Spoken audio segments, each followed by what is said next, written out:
Time to move the camper and get this backlight on this 125. You can see why I'm changing this, because it's been pop riveted on. It's the wrong backlight and it's in a fair old state. It's pretty rotten all down here, so I'll take it off now and show you the inside. Yeah, it's rotting away.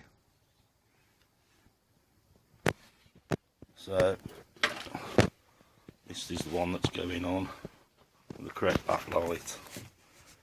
It's been sprayed by Bill. He'll smarten the bike up a fair bit. Right then, take these indicators off this one and the number plate. Well, here we go again. Changing the back mudguard on the XL125. Undone the bolts, and there we have it. Another rat's nest of wires that have been cut, chopped. To put the new, I was going to put the new proper backlight on, and the new mudguard. You can see that there, sun shining on it a bit. So I thought just 10-minute job. No. So what I'm going to have to do, because none of this is, I don't think any of this is proper wiring that's coming out from this piece of loom here.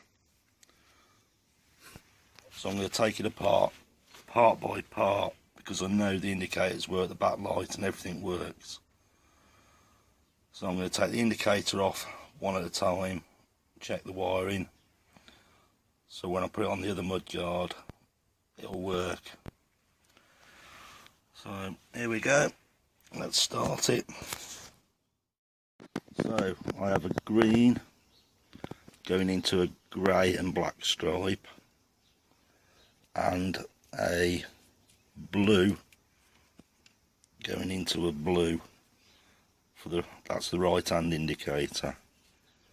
Left hand indicator, I think we have an orange going into a brown and a green going into a grey with a black stripe. So let's disconnect that lot. What I've done, I've just taped the indicators ones all together. Next I've got the black, and that's just total black going to white, and I've got a red to red, and I've got a white, well, a black and white stripe. Looks like it goes into the earth one. Now let's disconnect that thing next. Just looking at this new backlight, and if it'll focus, just here, it needs an earth, which we haven't got. So I've gone through my hoard of bits of wires and stuff, and I'm going to make one up, which then should plug straight into there. Right, I'm going to connect that up now. Turn the indicators on. If you can see, this piece here under that nut is a lot bigger than that. So what I've got to do, get the old step drill, run the step drill through like that, so I can mount the indicators. I've done the other side, wired that up, that's working.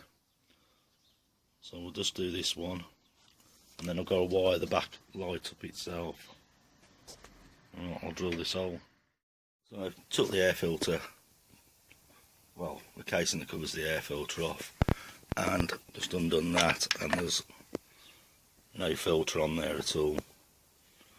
So what I've got is this stuff, it's air filter. So I'll make that up and we'll stick that in. Can't see where the wires are going without taking the airbox completely out. So I might just patch into that wiring, it was working before, and just carry on with that wiring. Right, bring you back in a second. I've made a bit of space so I can actually do some work on this bike. Looking at this loom, what it looks like to me is something like you'd have on a trailer board. So there's too many wires, not the right colours. So I'm going to take this off and trace back where it runs to. So just give me a second and I'll get that off. That's wired up. We should have indicator. Yeah, indicator. Before I forget, I should imagine this has got a 6-volt bulb in it. So I'm going to take that off, check what bulb's in that before wiring it up. So that's all back together. That's all working again. This shiny paint here on this mudguard makes this look terrible. We have got another tank, but it'll want decals on it. Right, we're going to have a little bet, me and Tom. This hasn't been started for weeks and weeks. So we're going to have a bit of a cold start. So do you want to pull it out a bit, Tom? Somewhere there will do. Put the fuel on. I'll put it on reserve, mate. I don't know how much is in it. Well, this is absolutely stone cold. I'll show you. Oh, with my wrist. There you go. Absolutely freezing. Bit of choke, mate. Let's see what happens. See how many kicks it takes. 1. 2 kicks. Not bad.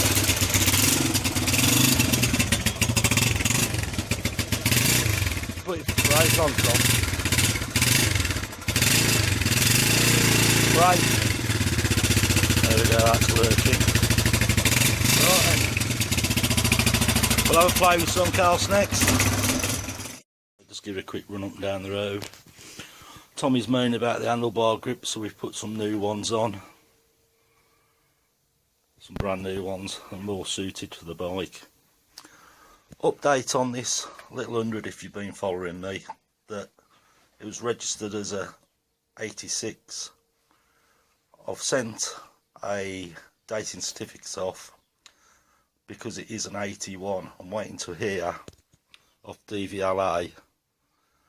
I've actually put the reg in and it's not coming up anymore, so hopefully I'll have a new reg for that within the next few days, and that'll put it to either a V or something like that.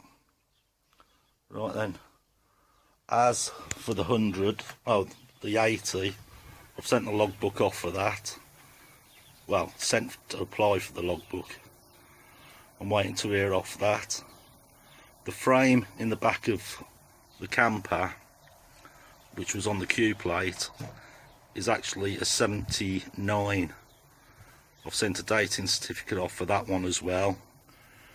I'm hoping to hear something back, so we're waiting on paperwork from DVLA at the minute. I'll let you know how we get on. So I thought I'd have a play with this 125 frame I've got. It's in the back of the camper. So Mrs finds out what I'm doing in here, she'll kill me.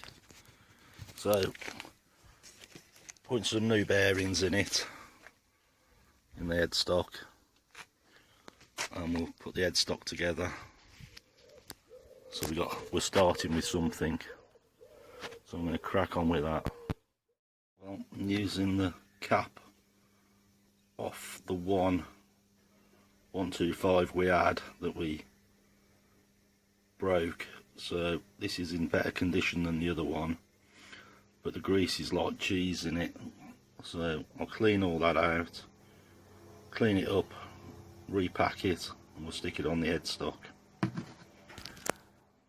Cleaned all the old grease out of it now. I'm just going to take all this old paint off with a wire brush. Just a bit of a, oh, I hope I don't make you feel sick, wobbling around it. Just do a bit of that, it'll come off easy enough when I'm not holding the camera, and then we'll get it re-greased and put it back on. Well, that's the headstock back together. That feels nice.